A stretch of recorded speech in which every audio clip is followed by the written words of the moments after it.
ಒಬ್ಬ ಸಾಮಾನ್ಯ ಮನುಷ್ಯ ತನ್ನ ಮೂಲಭೂತವಾದಂಥ ಕರ್ತವ್ಯಗಳನ್ನು ಮಾಡಿದ್ರೆ ಸರ್ಕಾರ ನೌಕರಿಗೆ ಸೇರಿದಾಗ ಒಂದು ರೀತಿಯಲ್ಲಿ ಎಲ್ಲ ರೀತಿಯಲ್ಲಿ ಗ್ಯಾರಂಟಿ, ಸಂಬಳ ಗ್ಯಾರಂಟಿ, ಮನೆ ಗ್ಯಾರಂಟಿ, ಗೌರವ ಗ್ಯಾರಂಟಿ, ಇಷ್ಟೆಲ್ಲ ಗ್ಯಾರಂಟಿಗಳು ಸರ್ಕಾರಕ್ಕೆ ಸೇರಿದಾಗ ಸತ್ತಾಗ ಮಣ್ಣು ಮಾಡೋಕ್ಕೂ ಕೊಡ್ತಾರೆ, ರೋಗ ಬಂದರೆ ಫ್ರೀಯಾಗಿ ಮೆಡಿಸಿನ್ ಕೊಡ್ತಾರೆ. ಇನ್ನೇನು ಕೊಡಬೇಕು ನನಗಂತೂ ಅರ್ಥ ಆಗ್ತಾಯಿಲ್ಲ.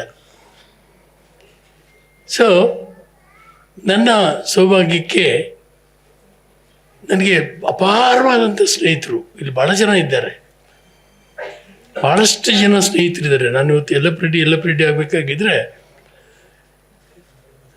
ಇಲ್ಲಿ ರವಿಚಂದ್ರ ರೆಡ್ಡಿಯವರು ಬಂದಿದ್ದಾರೆ. ರವಿಚಂದ್ರ ರೆಡ್ಡಿಯವರು ಈ ದೇಶ ಕಂಡಂಥ ಒಬ್ಬ ದೊಡ್ಡ ವಿಜ್ಞಾನಿ. ಒಂದೇ ಒಂದು ಫೋನ್ ಮಾಡಿದ್ರೆ, ಸರ್ ನೀವು ಬರಬೇಕು, ಇಂಥ ಒಂದು ಕೆರೆ ಹಾಳಾಗಿದೆ, ಬೆಂಗಳೂರಿನ ಎಲ್ಲ ಕೆರೆಗಳೆಲ್ಲ ಅದು ಅನಾಟಮಿ ಫಿಸಿಯಾಲಜಿ, ಅಲ್ಲಿ ಯಾವ ಜೀವಿಗಳಿದ್ದಾವೆ, ಹೆಂಗಿದ್ದಾವೆ, ಏನಿದ್ದಾವೆ ಅನ್ನೋದನ್ನು ಒಂದು 15-20 PhDಗಳು ಮಾಡಿ ಅಧ್ಯಯನ ಮಾಡಿರ್ತಕ್ಕಂಥ ಏಕೈಕ ಒಬ್ಬ ವ್ಯಕ್ತಿ. ಸುಮ್ಮನೆ ಒಂದು ಫೋನ್ ಕಾಲ್ ಮಾಡಿದ್ರೆ ಬರ್ತಾರೆ. ಹಾಗೆ MK ರಮೇಶ್ ಅವರು ನನ್ನ ಜೊತೆಯಲ್ಲಿ ಸುಮಾರು ಒಂದು 30-35 ವರ್ಷಗಳ ಕಾಲ ಈ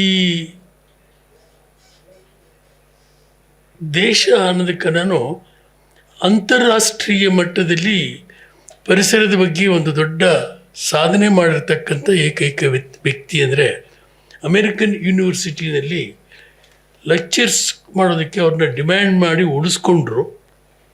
ಎಲ್ಲೇ ಉಳ್ಕೊಳ್ಳಿ, ನಮಗೆ ನಿಮ್ಮಂಥವ್ರು ಬೇಕು ಅಂತ ಹೇಳಿದರು. ಆದರೆ ಅವರು ನನಗೆ ಬೇಡ ಅಂತ ಹೇಳಿದರು. ಇಷ್ಟು ದೊಡ್ಡ ಸ್ಯಾಲ್ರಿ ಕೊಟ್ಟರು, ಎಷ್ಟು 50 ಲಕ್ಷ 60 ಲಕ್ಷ ದುಡ್ಡು ಕೊಟ್ಟರು. ನನಗಿದು ಬೇಡ, ಒಂದು ಸಂಬಳ ಎಷ್ಟು ಇದೆಯೋ ಅಷ್ಟೇ ತೆಗೆದುಕೊತೀನಿ, ಮಿಕ್ಕಿದ ದುಡ್ಡು ನ್ಯಾಷನಲ್ ಲಾ ಸ್ಕೂಲ್ ಯೂನಿವರ್ಸಿಟಿನಲ್ಲಿ ಒಂದು ಇನ್ಸ್ಟಿಟ್ಯೂಟ್ ಎಸ್ಟಾಬ್ಲಿಷ್ ಮಾಡಿದ್ರು. ಪ್ಯಾರಿಸ್ ಕಾನ್ಫರೆನ್ಸು ಮೋದಿಯವರು ಪ್ರೆಸೆಂಟ್ ಮಾಡಬೇಕಾಗಿದ್ದರೆ ಎವ್ರಿ ವರ್ಡ್ MK ರಮೇಶ್ ಅವ್ರದ್ದು. ಯಾರಿಗಾದರೂ ಗೊತ್ತಾಗುತ್ತೆ ಅವರು MK ರಮೇಶ್ ಅವರು ಪ್ಯಾರಿಸ್ ಕಾನ್ಫರೆನ್ಸ್ಗೆ ಡ್ರಾಫ್ಟ್ ಮಾಡಿಕೊಟ್ರು ಅಂದ್ಕೊಂಡು. ಅಂದರೆ ಅಲ್ಲಿ ನಮ್ಮಲ್ಲಿ ನನ್ನ ಬೆಳೆಸ್ತಕ್ಕಂಥವರು ಇಂಥವರು ಎಷ್ಟು ಜನ ಇರ್ಬೋದು ಅಂತ ಲೆಕ್ಕ ಹಾಕಿದ್ರೆ ಇಲ್ಲಿ ಇರ್ತಕ್ಕಂಥವ್ರು ಎಲ್ಲರೂ. ಇತ್ತೀಚೆಗೆ ನನಗೆ ಹೈಕೋರ್ಟ್ ಜಡ್ಜ್ ಮೇಡಮ್ ಅವರು ಭಾಳಷ್ಟು ಜನ ಜಡ್ಜಸ್ ಜೊತೆಲಿ ನಾನು ಕೆಲಸ ಮಾಡಿದೆ. ಒಂದು 10 ಜನ ಜಡ್ಜಸ್ ಜೊತೆಯಲ್ಲಿ ದೇವರು ಅವಕಾಶ ಕೊಟ್ಟರು. ಅದು ಭಾಳ ಹೆದರಿಕೆ ಆಯಿತು ನನಗೆ. ಮೊಟ್ಟ ಮೊದಲು ಅವ್ರು ಕರೆದಾಗ, ನೀವು ಬರಬೇಕು ನಮ್ಮ ಜೊತೆಯಲ್ಲಿ, ಈ ಒಂದು ಲೋಕ್ ಅದಾಲತ್ ಅಂತಕ್ಕಂಥ ಒಂದು ಇದರಲ್ಲಿ ನಾವು ಸಮಸ್ಯೆಗಳಿದ್ದಾವೆ, ಇದನ್ನು ಪರಿಹಾರ ಕೊಡಬೇಕು ಅಂತ ಹೇಳಿದಾಗ ಅದಕ್ಕೆ ಹೊತ್ತಿಗೆ ರಮೇಶ್ ಅವರ ಪ್ರೇರಣೆ. MK ರಮೇಶ್ ಅವರು ಬೆಳ್ಳಂಡೂರು ಲೇಕಿಗೆ ಇಡೀ ಅವರ ವಿದ್ಯಾರ್ಥಿಗಳು ಕರ್ಕೊಂಡೋಗಿ ಅಲ್ಲೊಂದು ರಿಟ್ ಪಿಟಿಷನ್ ಹಾಕಿಸ್ತೀವಿ. ರಿಟ್ ಪಿಟಿಷನ್ ಡ್ರಾಫ್ಟ್ ಮಾಡಿಕೊಟ್ರು ಪಂಚಾಯತಿ ಚೇರ್ಮನ್ಗೆ. ಆ ರಿಟ್ ಪಿಟಿಷನ್ನು ಮಾತಾಡುವಾಗ ಹೈಕೋರ್ಟಲ್ಲಿ ಇಲ್ಲಿ ಒಬ್ಬರು ತಜ್ಞರು ಬೇಕಾಗುತ್ತೆ ನಮಗೆ ಅಂತ ಅಂದ್ಬಿಟ್ಟಿದ್ದೇನೆ. ಲೋಕ್ ಅದಾಲತ್ತಲ್ಲಿ ನನ್ನ ಬೇಡಿಕೆ ಅವರು ನನ್ನ ಕರೆ ಬಂತು, ಭಯನೂ ಆಯಿತು. ಏನಪ್ಪ ಇದು ಇಷ್ಟು ದೊಡ್ಡ ಜವಾಬ್ದಾರಿ ನನಗೆ ವಹಿಸೋಕ್ಕಾಗತ್ತೆ ಅಂದ್ಕೊಂಡು. ಆದರೆ ನನ್ನ ಅದೃಷ್ಟ 10 ಜನ ಸಿಟ್ಟಿಂಗ್ ಜಡ್ಜಸ್ ಜೊತೆಯಲ್ಲಿ ಕೂತ್ಕೊಂಡು ರಾಜ್ಯದ ಎಲ್ಲ ರೀತಿಯಾದಂಥ ಸಮಸ್ಯೆಗಳನ್ನು ಅರ್ಥ ಮಾಡ್ಕೊಬೇಕು, ಹೇಳಬೇಕು, ಬರಿಬೇಕು ಮತ್ತು ಅದು ಒಂದು ಮಾಡಬೇಕು ಅಂತ ಹೇಳಿದ್ರೆ ಯಾವಾಗ ಏನು ಕೇಳಿದ್ರು ಕೂಡ ನನಗೆ ಗೈಡ್ ಮಾಡಿದವರು ಎಂ ಕೆ ರಮೇಶ್ ಅವರು. ಲೀಗಲ್ ಆಗಿ ಅದನ್ನು ಗೈಡ್ ಮಾಡಬೇಕು ಅಂತಂದರೆ ಸೊ ಇವನ್ನೆಲ್ಲ ಹೇಗೆ ಮರಿಬೇಕು ನಾನು. ಸೊ ಇಂಥ ಒಂದು ದೊಡ್ಡ ಬಳಗ ನನ್ನ ಜೊತೆಯಲ್ಲಿ ಇದ್ದಾಗ ಈ ಅದು ಎಷ್ಟು ಜನ ಇದ್ದೀರಿ ಇಲ್ಲಿ, ಪ್ರತಿಯೊಬ್ಬರೂ ನನಗೆ ಒಂದಲ್ಲ ಒಂದು ರೀತಿಯಲ್ಲಿ ನನಗೆ ಒಂದು ನೀರು ಹಾಕ್ತರು, ಬೆಳೆಸಿದವರು. ನನ್ನ ಕಸಿನ್ ಬ್ರದರ್ ರಾಮಮೂರ್ತಿಯವರು ನಮ್ಮ ಕುಟುಂಬಕ್ಕೆ ಸೇರಿದವರು. ಅವರು ಭಾಳ ಆತ್ಮೀಯರು, ಹತ್ತಿರದಲ್ಲಿದ್ದಂಥವರು. ಅವರು ನನಗೆ ಎಷ್ಟು ಗೌರವ ಕೊಡ್ತಾರೆ, ಅವರೇ ಅಲ್ಲ ಅವರ ಕುಟುಂಬದವರು ಎಲ್ಲರೂ, ಅವ್ರ ಬ್ರದರ್ಸು, ಅವ್ರ ತಾಯಿ, ಅವ್ರ ತಂದೆ ಎಲ್ಲರೂ ಕೂಡ ಭಾಳ ಹತ್ತಿರದಲ್ಲಿ ಕಂಡವರು. ಮತ್ತು ಯಾವುದೇ ಸಂದರ್ಭದಲ್ಲಿ ಏನೇ ಗೈಡೆನ್ಸ್ ಬೇಕಾಗಿದ್ದರೂ ಕೂಡ ಅವ್ರನ್ನ ಕೇಳಿದಾಗ ಅವರು ಕೊಡೋರು, ಮಾಡೋರು. ಹೀಗೆ ನನಗೆ ಇಲ್ಲಿ ರವೀಂದ್ರ ಅವ್ರ ಪರಿಚಯ ಆಯಿತು. ಹಾಗೆ ಎಷ್ಟು ದೊಡ್ಡ ಸಮೂಹ ಸಿಕ್ತು ನನಗೆ. ಸೊ ದೇವರಾಜ್ ಅರಸನವರು ಯಾವಾಗಲೂ ಒಂದು ಮಾತು ಹೇಳೋರು ನನಗೆ, ಒಂದು ವೃಕ್ಷ ಬೆಳಿಬೇಕಾಗಿದ್ದರೆ ಅಲ್ಲಿ ಕರಿಯಪ್ಪಗೌಡರು ಅಂತ ಒಬ್ಬರು MLA, ಇವರೆಲ್ಲ ಕಳ್ಳರು ಸಾರ್, ನಿಮಗೆ ವಿರೋಧ ಮಾಡಿದ್ದಾರೆ ನಿಮಗೆ ಎಲೆಕ್ಷನ್ಗೆ ಹಂಗೆ ಹಿಂಗೆ ಅಂತೆಲ್ಲ ಹೇಳುವಾಗ, ಕರಿಯಪ್ಪಗೌಡ್ರೆ ಇವತ್ತು ನಾನು ಚೀಫ್ ಮಿನಿಸ್ಟರ್ ಆಗಬೇಕಾಗಿದ್ದರೆ ಅವರೆಲ್ಲ ನಂದು 10,000 ಜನ ಎಲ್ಲ ಅರ್ಸ್ ಕಮ್ಯುನಿಟಿಯವರು, ಅವರೆಲ್ಲ ಒಂದೊಂದು ಡ್ರಾಪ್ ನೀರು ಹಾಕಿ ಬೆಳೆಸಿದ್ದಾರೆ. ಇವತ್ತು ಹಣ್ಣು ಹಂಪಲ ಕೊಡ್ತಾಯಿದ್ದೆ, ಹೂವು ಕೊಡ್ತಾಯಿದ್ದೆ ಅಂತ ತೋಲ್ಪಾಡಿಯವರು ಆವಾಗಲೇ ಲಕ್ಷ್ಮಿ ಅವರು ಹೇಳಿದಾಗೇ, ಒಂದು ಮರ ಬೆಳಿಬೇಕಾಗಿದ್ದರೆ ಎಷ್ಟು ಜನ ಎಷ್ಟು ರೀತಿಯಲ್ಲಿ ಸಹಾಯ ಮಾಡಿರ್ತಾರೆ. ಅಂದರೆ ನನ್ನ ಕೂಗಿರ್ಬೋದು, ನನ್ನ ಸ್ವಲ್ಪ ಕಠಿಣವಾಗಿ ಮಾತಾಡ್ತೀನಿ ಯಾವಾಗಲೂ. ನನ್ನ ಶ್ರೀಮತಿಯವ್ರು ಬೈತಾ ಇರ್ತಾರೆ, ಏನು ನೀವು ಇಷ್ಟು ಕ್ರೂಡಾಗಿ ಮಾತಾಡ್ತೀರಲ್ಲ, ಆದರೂ ಜನ ನಿಮಗೆ ಇದು ಮಾಡ್ತಾರೆ ಅಂದ್ಕೊಂಡು ನನಗೆ ಮೂಲಭೂತವಾದಂಥ ಗೈಡೆನ್ಸ್ ಕೊಡ್ತಾ ಇದ್ದವರು ಕೂಡ ನನ್ನ ಶ್ರೀಮತಿಯವರು ಅದನ್ನು ಹೇಳಬೇಕಾಗುತ್ತೆ. ಅವ್ರು ಹೇಳಬೇಡಿ ಅಂತ ಹೇಳಿದರು.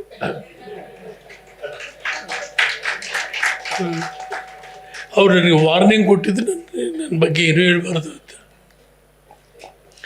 ಅಂದರೆ ನನಗೆ ಏನು ಅನ್ನಿಸ್ತದೆ ಅಂದರೆ, ಹೇಗೆ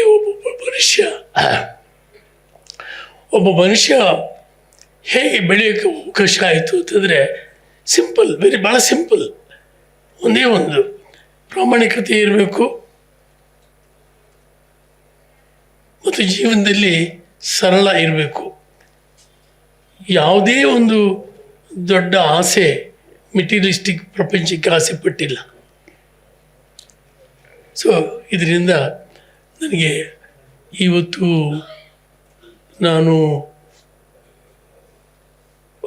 ಪರಿಸರ ಅಂದ್ಕೊಂಡ್ರೆ ಚಂದ್ರಶೇಖರ್ ಬಾಳಿಯವರು, ರವೀಂದ್ರ ಅವ್ರು ಬಂದು ಇಂಥ ಒಂದು ಗ್ರಂಥ ಮಾಡಬೇಕು ಅಂತ ಹೇಳಿದಾಗ, ಏನಂತ ದೊಡ್ಡ ಸಾಧನೆ ಮಾಡಿರೋದು. ಒಬ್ಬ ನಾರ್ಮಲ್ ಫಾರೆಸ್ಟ್ ಆಫೀಸರು ಏನು ಮಾಡಬೇಕು ಅದಷ್ಟೇ ಮಾಡಿದ್ದೀನಿ. ಇನ್ನು ಹೆಚ್ಚಿಗೆ ಮಾಡೋ ಅವಕಾಶ ಇತ್ತು. ಆದ್ರೂ ಯಾಕಂದರೆ ಭಾಳಷ್ಟು ಟೈಮು ನಾವು ಮೀಟಿಂಗ್ಗಳಲ್ಲೇ ಬೇಡದ ವಿಷಯಗಳಲ್ಲೇ ತಿಳ್ತಿದ್ವಿ. ರಿಟೈರ್ ಆದಮೇಲೆ ನನಗೆ ಸಂಪೂರ್ಣ ಅಧಿಕಾರ ಸಿಕ್ತು. ನಾನು ಏನು ಬೇಕಾದರೂ ಮಾಡೋದಕ್ಕೆ, ಏನು ಬೇಕಾಗಿದ್ರೂ ಮಾತಾಡೋದಕ್ಕೆ. ರಿಟೈರ್ ಆಗೋವರೆಗೂ ಕೂಡ ಒಂದು ಬಾಂಡೇಜ್ ಇತ್ತು. ಏನಾದರೂ ಮಾತಾಡಿದ್ರೆ ತಪ್ಪು, ಅಲ್ಲಿಗೂ ಏನು ಭಯಪಟ್ಟಲಿಲ್ಲ. ನಾನು ಮಾಡಬೇಕಾಗಿದ್ದು ಹೇಳ್ಬೇಕಾಗಿದ್ದನ್ನು ಹೇಳ್ತಿದ್ದೆ, ಬಯಸ್ಕೊತಿದ್ದೆ. ಮತ್ತು ಚಾರ್ಜ್ ಶೀಟ್ವರೆಗೂ ಲೆವೆಲ್ ಹೋಯಿತು, ಸಸ್ಪೆಂಡ್ ಆಗೋ ಲೆವೆಲ್ಗೂ ಹೋಯಿತು. ಹಾಗೆ ಬಿಡು ಅಂತ ಹೇಳಿದೆ. ಸೊ ಇನ್ನೇನು ಸಸ್ಪೆನ್ಷನ್ ಆರ್ಡರ್ ಬರುತ್ತೆ, ನಾನು ಡಿಸ್ಮಿಸ್ ಆರ್ಡರ್ ಬರ್ತದೆ ಅಂತ ಹೇಳಿದಾಗ ನಾನೇನು ನಮ್ಮ ಶ್ರೀಮತಿಯವ್ರಿಗೆ ಹೇಳಿರಲಿಲ್ಲ. ಬೆಳಗ್ಗೆ ನೋಡಿದಂದರೆ ಎಲ್ಲ ನ್ಯೂಸ್ ಪೇಪರೇ ಕೂಡ ನನ್ನ ಡಿಸ್ಮಿಸ್ ಮಾಡ್ತಾರೆ, ಜೈಲಿಗೆ ಕಳಿಸ್ತಾರೆ ಅಂತಕ್ಕಂಥದ್ದು. ನಾನು ಕೇಳಿದೆ, ಏನಮ್ಮ ಮಾಡೋದು ಈಗ, ಮಕ್ಕಳು ಇನ್ನೂ ಮದುವೆ ಆಗಿದ್ರಮ್ಮ ಎಲ್ಲ ಅಷ್ಟೊತ್ತಿಗೆ ಆಗಿಲ್ವಲ್ಲ, ಇಬ್ಬರು ಮಕ್ಕಳು ಮದುವೆ ಆಗಿರಲಿಲ್ಲ, ಮಗ ಇನ್ನೂ ಓದ್ತಿದ್ದ, ಏನು ಮಾಡೋದು ಅಂತ ಹೇಳಿದಾಗ, ಬಿಡ್ರಿ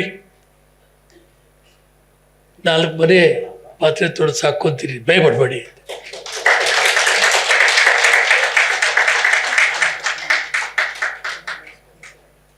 ಮಾರಲ್ ಸ್ಟ್ರೆಂತ್ ಎಲ್ಲಿರ್ತದೆ ಹೇಳಿ ನೋಡೋಣ. ಭಯ ಪಡಬೇಡಿ, 4 ಮನೆ ಪಾತ್ರೆ ತೊಳೆದು ಸಾಕೋತೀರಿ. ಹಾಗೆ ಸ್ನೇಹಿತರು ಕೂಡ ಇದು ಹೇಳುವಂಥ ವಿಷಯ ಅಲ್ಲ. ಅವರು ನನಗೆ ವಾರ್ನ್ ಮಾಡ್ತಾರೆ, ಬೈತಾರೆ ಈಗ. ಆದರೆ ಯಾಕೆ ಹೇಳ್ತೀನಿ ಅಂತಂದರೆ, ನಿಮ್ಮ ಕಂಪ್ಯಾನಿಯನ್ ಇದ್ದಾರಲ್ಲ, ಕಂಪಾನಿಯನ್ನು ಚೆನ್ನಾಗಿ ಇದ್ದುಬಿಟ್ರೆ ನಿಮಗೆ ಈ 1000 ಆನೆ ಬಲ ಇದ್ದಂಗೆ ಇರ್ತದೆ. ಅದು ಸರಿ ಇಲ್ಲ ಅಂತಂದರೆ ಭಾಳ ಕಷ್ಟ. ಇಲ್ಲಿ ಮನೆಯಲ್ಲಿ ದಿನ ನಿಜ ಹೇಳಬೇಕು ಅಂದರೆ, ನನ್ನ ಮನೆ ವಿಷಯ, ನನ್ನ ಮಕ್ಕಳ ವಿದ್ಯಾಭ್ಯಾಸ ವಿಷಯ ಅಥವಾ ಯಾವತ್ತು ಏನು ಅನ್ನೋದು ಏನೂ ಗೊತ್ತಿಲ್ಲ ನನಗೆ. ನಿನ್ನ ಕೆಲಸ ನೀನು ಮಾಡು, ನನ್ನ ಕೆಲಸ ನಾನು ಮಾಡ್ತೀನಿ. ಫ್ಯಾಮಿಲಿ ನೋಡ್ಕೊಳ್ಳೋರು, ಮಕ್ಕಳು ಓದಿಸ್ಕೊಳ್ಳೋರು, ಎಲ್ಲ ಮಾಡ್ಕೊಳ್ಳೋರು. ಆದ್ದರಿಂದ ಇವತ್ತು ನಾನು ಒಬ್ಬ ವ್ಯಕ್ತಿ ಆಗೋದಕ್ಕೆ ಅನುಕೂಲ ಆಯಿತು. ಸೊ ಸ್ನೇಹಿತರೆ, ಇಷ್ಟು ರೀತಿಯಲ್ಲಿ ಜನ ಬರ್ತಾರೆ, ಸ್ಪಂದಿಸ್ತಾರೆ. ಸತ್ಯನಾರಾಯಣ ಭಟ್ರು ಎಷ್ಟು ದೂರದಿಂದ ಬಂದಿದ್ದೀರಿ ಸರ್? ಎಷ್ಟು ದೂರದಿಂದ ಬಂದಿದ್ದೀರಿ? 400 ಕಿಲೋಮೀಟರ್ಸಿಂದ. ಜಯದೇವ್ ಅವರು, ನನ್ನ ಮಗಳು ಹೇಳಿದ್ರು, ಜಯದೇವ್ ಅವರು ಬರೆದಿರೋ ಲೇಖನ ನಿಂದು ಇಡೀ ಜೀವನದ ಲೇಖನ ಬರೆದಿದ್ದಾರೆ. ಸೊ ಒಬ್ಬ ವ್ಯಕ್ತಿನ ಮಾತ್ರ ನಾವು ಮರ್ತಿದ್ವಿ, ಜಯಚಂದ್ರ ರೆಡ್ಡಿ ಅವರು. ರವಿಚಂದ್ರ ರೆಡ್ಡಿ ಅವರು ಮರ್ತು ಮಾಡಿಬಿಟ್ಟಿದ್ದೀರಿ. ಅವ್ರು ನಿಮ್ಗೆ ತುಂಬ ಆತ್ಮೀಯರು. ಅದಕ್ಕೆ ನಾವು ಅಪಾಲಜಿ ಕೇಳಿಕೊಂಡ್ರು. ಸ್ವಾಮೀಜಿಯವರು ಕರೆದು ಒಂದು ಸತ್ಯಂ ಶಿವಂ ಸುಂದರಂ ಒಂದು ಕಾನ್ಸೆಪ್ಟ್ ಮಾಡಿದ್ರು. ಹೀಗೆ ಪಟ್ಟಿ ಮಾಡ್ತಾ ಹೋದರೆ ಶ್ರೀನಿವಾಸ ರಾಜು ಅವರು ಒಂದು ದಿವಸ ನಮ್ಮ ಮನೆಗೆ ಬಂದರು, ಇದ್ದಕ್ಕಿದ್ದಂಗೆ ಬಂದರು. ಬೆಳಗ್ಗೆ ಅರ್ಧೋಗಿರೋ ಒಂದು ಬನೀನಿತ್ತು, ಅವ್ರು ಜ್ಞಾಪಕ ಮಾಡ್ಕೊಂಡಿದ್ದಾರೆ. ಇವ್ರು ಯಾವ ಊರು? ಯಲ್ಲಪ್ಪ ರೆಡ್ಡಿ ಅವ್ರಿಗೆ ಫಾರೆಸ್ಟ್ ಆಫೀಸರು, ಅರ್ಧೋಗಿರೋ ಬನೀನು ಮಾಡ್ಕೊಂಡಿದ್ದಾರೆ. ಇವರೇನು ದೊಡ್ಡ ಫಾರೆಸ್ಟ್ ಆಫೀಸರ್ ಅಂತ ಬಂದರೆ ಇವ್ರು ಅರ್ಧೋಗಿರೋ ಬನೀನು ಕೂತ್ಕೊಂಡಿದ್ದಾರೆ ಮನೆಯಲ್ಲಿ ಅಂದ್ಕೊಂಡು. ಆಮೇಲೆ ಅವರು ಭಾಳ ಗೌರವದಿಂದ ಮಾತಾಡಿದ್ರು. ಸೊ ಹೀಗೆ ನಮ್ಮ ಜವಾಬ್ದಾರಿ ಕೊಟ್ಟಿರ್ತಕ್ಕಂಥ ಕಾರ್ಯನ ನಾವು ಸರಳವಾಗಿ ಪ್ರಾಮಾಣಿಕವಾಗಿ ಮಾಡ್ಕೊಂಡು ಹೋದರೆ ಇಷ್ಟು ಗೌರವ ಸಿಗ್ತದೆ ಅಂದ್ಕೊಂಡು ನಾವು ಅಂದ್ಕೊಂಡೇ ಇರಲಿಲ್ಲ. ಹೆಚ್ಚಿಗೆ ಏನು ಮಾಡಬೇಕಾಗಿದ್ದಿರಲಿಲ್ಲ. ಸೊ ಇಂಥ ಮಾನ್ಯರೆಲ್ಲನೂ ಒಪ್ಪಿ ಬರ್ತಾರೆ ಅಂತಕ್ಕಂಥ ಕನಸು ಇರಲಿಲ್ಲ. ನಿರಂಜನ್ ಅಂತವರು ಆತ್ಮೀಯರು ಸಿಗ್ತಾರೆ, ನಾನು ಹೇಳಿದ್ದನ್ನೆಲ್ಲ ಬರ್ಕೊತಾರೆ, ಅದ್ಭುತವಾಗಿ ಬರೀತಾರೆ ಕನ್ನಡಕ್ಕೆ. ಅದು ಪುಸ್ತಕ ಬಂತು, ಗಂಟೆಗಟ್ಟಲೆ ಮಾತಾಡ್ತಿದ್ವಿ, ಗಂಟೆಗಟ್ಟಲೆ ಹೇಳ್ತಿದ್ವಿ. ಅವ್ರ ಪಾಪ ಪ್ರತಿಯೊಂದು ಇದನ್ನು ಕೂಡ ಅಕ್ಷರಗಳು ಅಷ್ಟು ಚೆನ್ನಾಗಿ ಕನ್ನಡದಲ್ಲಿ ಬರೆದು ಇವತ್ತು ಆ ಒಂದು ಪುಸ್ತಕ ಬಿಡುಗಡೆ ಆಯಿತು. ಸೊ ಎಲ್ಲದಕ್ಕಿಂತ ಮುಖ್ಯವಾಗಿ ನನಗೆ ಈ ಅಮ್ಮ ಪರಿಚಯ ಆದರು, ಸುಚರಿತಮ್ಮ. ನಾನು ಅವಾಗ ಒಂದು ರಿಟೈರ್ಡ್ ವುಮನಲ್ಲಿದ್ದೆ. ಇವರು ದೊಡ್ಡ ಕಾರಲ್ಲಿ ಬರೋರು, ದೊಡ್ಡ ಕಾರಲ್ಲಿ ಬಂದು ಕೂತ್ಕೊಳ್ಳೋರು. ನನ್ನ ಹತ್ರ 1 ಗಂಟೆ 2 ಗಂಟೆ ಹೊತ್ತು. ಎಷ್ಟೊತ್ತಿಗೆ ಬಂದಿದ್ದೀರಮ್ಮ? ಬಂದಿರ್ಬೇಕಿಲ್ಲ, ಇನ್ನೂ ಜಾಸ್ತಿನೇ ಬಂದಿದ್ದೀರಿ. ಸೊ ಒಂದು 10-15 ಸರ್ತಿ ಬಂದಿರ್ಬೋದು. ಕೂತ್ಕೊಡ್ತಿದ್ವಿ ಗಂಟೆಗಟ್ಟಲೆ, 2 ಗಂಟೆ 3 ಗಂಟೆ ಹೊತ್ತು. ನಾನೇನು ಹೇಳ್ತಿದ್ನೋ ಗೊತ್ತಿಲ್ಲ, ಅವ್ರೇನು ಕೇಳ್ತಿದ್ರೋ ಗೊತ್ತಿಲ್ಲ ಅಂತ ಜ್ಞಾಪಕ ಇಲ್ಲ. ಸೊ ನಾನು ಆಮೇಲೆ ನಾವು ನಡ್ಕೊಂಡು ಕಾರ್ ಪಾರ್ಕ್ವರೆಗೂ ಹೋಗ್ತಿದ್ದೆ.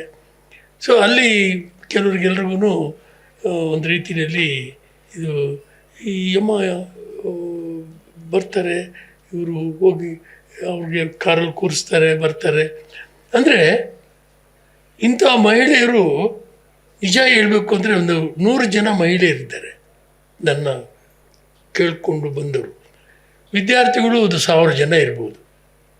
ಈ ಮಹಿಳೆಯರೆಲ್ಲರೂ ಅಮೆರಿಕಾದಲ್ಲಿ ಸಾಫ್ಟ್ವೇರ್ ಇಂಜಿನಿಯರ್ಸ್ ಆಗಿ ಪರಿಸರದ ಬಗ್ಗೆ ಕೆಲವು ವಿಷಯಗಳು ತಿಳ್ಕೊಳ್ಳೋಕೆ ಬಂದಂಥ ಮಹಿಳೆಯರು ಒಂದು 100 ಜನ. ಮೊಟ್ಟ ಮೊದಲು ನನಗೆ ಪರಿಚಯ ಆಗಿದ್ದು ವನಿತಕ್ಕ ಅವರು. ಎಷ್ಟು 40 ವರ್ಷ ಆಯ್ತಮ್ಮ? 40 ವರ್ಷನ. ವರ್ಷ. ಸೊ ಹಾಂ 40 ವರ್ಷ 40 ವರ್ಷದಿಂದನೂ ಒಂದೇ ರೀತಿಯಲ್ಲಿ ಪರಿಸರದ ಬಗ್ಗೆ ನಾವು ಚರ್ಚೆ ಮಾಡೋದು, ಕೇಳೋದು, ಅದನ್ನು ಅವ್ರು ಬರೆಯೋದು. ಲಲಿತ ಸಹಸ್ರನಾಮ ಕನ್ನಡದಲ್ಲಿ, ಇಂಗ್ಲೀಷಲ್ಲಿ ಅದಕ್ಕೆ ಒಂದು ನೋಟ್, ಲಲಿತ ಸಹಸ್ರನಾಮದಲ್ಲಿ ಒಂದು ಫೋಲ್ಡರ್ ಮಾಡಬೇಕು ಅಂತ ಆಸೆ ಆಯಿತು, ಒಂದು ವನ ಮಾಡಬೇಕು ಅಂತ ಆಯಿತು. ಸೊ ಲಲಿತ ಸಹಸ್ರನಾಮದಲ್ಲಿ ಒಂದು ವನ ಮಾಡಿದ್ವಿ. ಆ ವನ ಯಾವ್ಯಾವ ಗಿಡ ಹೆಂಗೆ ಅಂದ್ಕೊಂಡು ಅದನ್ನು ಭಾಳ ಚೆನ್ನಾಗಿ ಅದು ಬೆಳೆದು ನಿಂತಿದೆ. ಅದು ಇನ್ನೂ ಅವಾಗವಾಗ ಹೋಗಿ ಮಹಿಳೆಯರೆಲ್ಲ ಕೂತ್ಕೊಂಡು ಆ ವನಗಳ ಮಧ್ಯೆ ಕೂತ್ಕೊಂಡು ಲಲಿತ ಸಹಸ್ರನಾಮ ಮಾಡ್ತಾರೆ. ಅಲ್ಲಿ ಬರ್ತಕ್ಕಂಥ ಬಯೋ ಎನರ್ಜಿ ಇದೆಯಲ್ಲ, ಅದು ವಿಶೇಷವಾದಂಥ ಬಯೋ ಎನರ್ಜಿ. ಹಾಗೆಯೇ ರವೀಂದ್ರ ಅವ್ರ ಪರಿಚಯ ಆದಮೇಲೆ ಥೀಮ್ ಪಾರ್ಕ್ಸ್ ಅಂದ್ಕೊಂಡು ಒಂದು ನಕ್ಷತ್ರವನ, ರಾಶಿವನ, ನವಗ್ರಹವನ, ಇಂಥ ವನಗಳು ಇವತ್ತು ಇಡೀ ಸೌತ್ ಇಂಡಿಯಾದಲ್ಲಿ ಮತ್ತು ಎಲ್ಲ ಕಡೆಯೂ ಕೂಡ, ಆಂಧ್ರದಲ್ಲಿ ಕೂಡ ಇದನ್ನು ಮಾಡೋದಕ್ಕೆ ಭಗವಂತ ನಮಗೆ ಒಂದು ಪ್ರೇರಣೆ ಸಿಕ್ತು. ಇದಕ್ಕೆಲ್ಲನೂ ಕೂಡ ನಾನು ಮಾಡಿದೆ ಅನ್ನೋದಕ್ಕೂ ಹೇಳೋದು ಸುಲಭ, ಮಾಡೋದು ಹೇಗಾಗುತ್ತೆ ಅಂತ ಗೊತ್ತಿಲ್ಲ. ಸೊ ನಾವು ಯಾವ ಒಂದು ಆಸೆಯನ್ನು ಪಡೆದೆ ಇದು ಮಾಡ್ಕೊಂಡು ಬಂದಿದ್ದಕ್ಕೆ ಇವತ್ತು ನನಗೆ ಇಂಥ ಒಂದು ಗೌರವ ಸಿಕ್ತು. ಇದಕ್ಕೆ ಕಾರಣ ನೀವೆಲ್ಲರೂ. ಇನ್ನು ಏನು ಹೇಳಬೇಕು ಹೇಳ್ಕೊಂಡೋದ್ರೆ ಭಾಳಷ್ಟು ಆಗುತ್ತೆ. ಸೊ ಅದರಿಂದ ನಾನು ಪ್ರತಿಯೊಬ್ಬರ ಕಾಲಿಗೂ ನಮಸ್ಕಾರ ಮಾಡಬೇಕಾಗತ್ತೆ. ಇಲ್ಲಿ ನಿಜ ಹೇಳಬೇಕು ಅಂತಂದರೆ, ಇಲ್ಲಿ ಬಂದಿರತಕ್ಕಂಥವ್ರು ಎಲ್ಲರೂ ಕೂಡ ಎಷ್ಟು ಪ್ರೀತಿಯಿಂದ ಗೌರವದಿಂದ ಬಂದಿದ್ದಾರೆ ಅಂದರೆ ಇನ್ನೇನು ಕೊಡೋಕ್ಕೆ ಸಾಧ್ಯ ಆಗುತ್ತೆ ಅಲ್ಲ ಸರ್? ಇನ್ನೇನು ಕೊಡೋಕ್ಕಾಗುತ್ತೆ?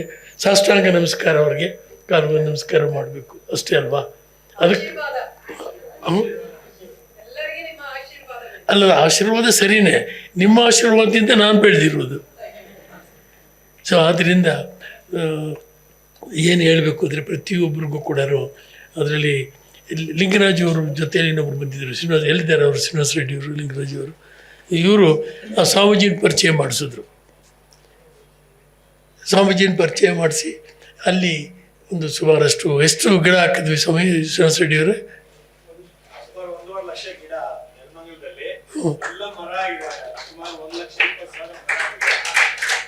ಅಲ್ಲೊಂದು ನಾರಾಯಣ ವನ ಮಾಡಿದ್ವಲ್ಲ, ಕೈವಾರದಲ್ಲಿ ಒಂದು ನಾರಾಯಣ ವನ ಮಾಡಿದ್ವಿ.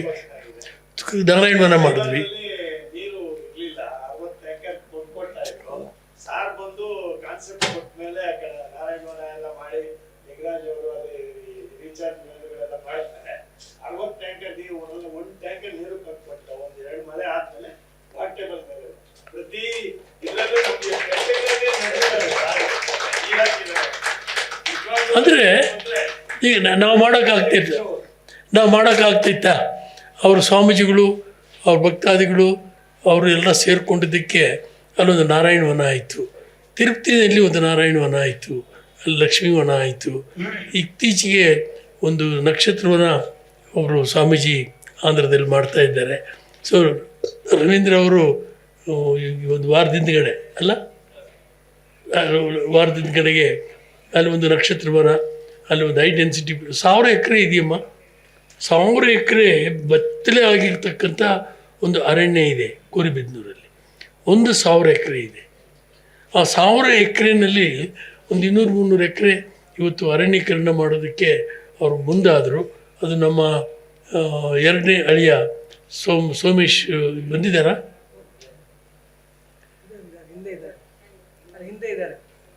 ಅಲ್ಲಿದ್ದಾರೆ. ಅವರು MLA ಹೇಳಿ ಅಲ್ಲಿ ಒಂದು ಮನೆಗಳು ಮಾಡೋದಕ್ಕೆ ಸಿದ್ಧ ಆಗ್ತಾ ಇದ್ದಾರೆ. ಅದು ಮಾಡೋದಕ್ಕೆ ಆಗಲೇ ಅವರು CSR ಫಂಡ್ಸನ್ನು ಎಷ್ಟು ಕಲೆಕ್ಟ್ ಮಾಡಿದೆ, ಎಷ್ಟು ಮಾಡ್ತಿದ್ದೀರಿ ರವೀಂದ್ರ? 6,000 ಈಗ 1 ಲಕ್ಷ ಈಗಾಗಲೇ project on. Totally barren area sir ಅದು. ಟೋಟಲಿ ಬ್ಯಾರನ್ ಏರಿಯಾದಲ್ಲಿ ಈಗ ಒಂದು 6,000-7,000 ಗಿಡ ಈ ವರ್ಷದಲ್ಲಿ ಹಾಕಿರ್ತಾರೆ. ಅದು ನೀರು ಹಾಕ್ತಾರೆ, ನೋಡ್ತಾರೆ, ರಕ್ಷಣೆ ಮಾಡ್ತಾರೆ. ಅಂದರೆ ಹೇಗೆ ಇವೆಲ್ಲನೂ ಸಾಧ್ಯ ಆಯಿತು ಅಂದರೆ ನನಗೆ ಜಯದೇವರು ಜ್ಞಾಪಕ ಬರ್ತಾರೆ, ರಾಮೇಗೌಡ ಜ್ಞಾಪಕ ಬರ್ತಾರೆ. 1,00,000 ಎಷ್ಟು ಲಕ್ಷ ಕೊಟ್ಟು ಸಸಿ ಕೊಟ್ಟಿದ್ದೀರಿ ಸುಮ್ಮನೆ? 12 ಲಕ್ಷ. ನೀವು ಒಳ್ಳೆ ಕತೆ. ನಮ್ಮ ಜಾನಕಿ ಅಮ್ಮಾಳ್ ಪಾರ್ಕಲ್ಲೇ ಎಷ್ಟು ಲಕ್ಷ ಇರಬೇಕು ರವೀಂದ್ರ? ಜಾನಕಿ ಅಮ್ಮಾಳ್ ಪಾರ್ಕಲ್ಲೇ 1 ಲಕ್ಷ ಸಸಿ ಹಾಕಿದ್ದೀವಿ 15 ಎಕರೆನಲ್ಲಿ. ಆಮೇಲೆ ದಯಾನಂದ್ ಅವರು ಸಹಾಯದಿಂದನೂ ಸುಮಾರು 1 ಲಕ್ಷ ಸಸಿ ಹಾಕಿದ್ದೀವಿ. ಅಲ್ಲಿ Janaki Ammal ethno botanical park ಅಂತ ಮಾಡಿದ್ದೀವಿ. Janaki Ammal ethno botanical park. So ಅದರಿಂದ ಇದನ್ನು ನಾನು ಮಾತಿನ ನಿಲ್ಲಿಸ್ತೀನಿ. ತುಂಬ ತುಂಬ ಧನ್ಯವಾದಗಳು. ಒಂದು ಪ್ರಾರ್ಥನೆ ಮಾಡ್ತೀನಿ, ನೀವೆಲ್ಲರೂ ನಾವು ಏನು ಕೊಡೋಕ್ಕೂ ಆಗೋದಿಲ್ಲ, ಅಷ್ಟು ದೂರದಿಂದ ಬಂದಿದ್ದೀರಿ. ನಾವು ಒಂದು ಊಟಕ್ಕೆ ಅರೇಂಜ್ ಮಾಡಿದ್ದೀವಿ. ತಾವೆಲ್ಲರೂ ಊಟ ಮಾಡಿಕೊಂಡು ತಪ್ಪದೆ ಎಲ್ಲರೂ ಇಲ್ಲಿ ಊಟ ಮಾಡ್ಕೊಂಡು ಹೋಗಬೇಕು ಅಂದ್ಕೊಂಡು ನಾವು ಕಳಕಳಿಯಿಂದ ಕೇಳ್ಕೊತಾ ಇದ್ದೀವಿ.